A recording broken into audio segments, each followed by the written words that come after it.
Vakorinto vo sungula ku avanyisa ka vu-13. Hambi ndzi nga vulavula tindzimi ta vanhu ni ta tintsumi, kambe ndzi nga ri na rirhandzu, ndzi fana ni xingelengele lexi rilaka, kumbe swiphambati swa nsimbi loko swi bananisiwa. Ni loko kumbe ndzi ri ni matimba yo vula rito, ndzi ri ni ku twisisa swihundla hinkwaswo ni vutivi hinkwabyo, ni loko ndzi ri ni ku pfumela hinkwako, ndzi susa tintshava, kambe ndzi nga ri na rirhandzu, a ndzi nchumu. Hambi ndzi nga teka swilo swa mina hinkwaswo ndzi nyika vanhu, ni loko ndzi nga nyiketa miri wa mina leswaku wu hisiwa, kambe ndzi ri hava rirhandzu, a swi ndzi pfuni nchumu. Rirhandzu ra tiyisela, naswona ri ni tintswalo. Rirhandzu a ri na mavondzo, a ri tinyungubyisi, a ri tikurisi. Rirhandzu a ri hanyi hi ndlela yo soleka, a ri tilaveli leswi nga swa rona ntsena, a ri na ximbilwambilwana. Rirhandzu a ri na xiveketela xa leswo biha. Rirhandzu a ri tsakeli ku homboloka, kambe ri tsakisiwa hi ntiyiso.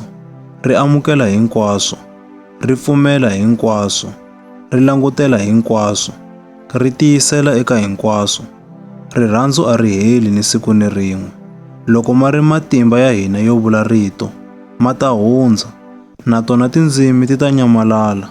Hambi byi ri byona vutivi byi ta hundza, hikuva vutivi bya hina a byi hetisekanga, ni matimba ya hina yo vula rito a ma hetisekanga. Kambe loko ku ta fika leswi hetisekeke, leswi nga hetisekangiki swi ta hundza. Loko ndza ha ri xihlangi, a ndzi vulavula tanihi xihlangi, ndzi ehleketa tanihi xihlangi, ndzi pimanisa tanihi xihlangi.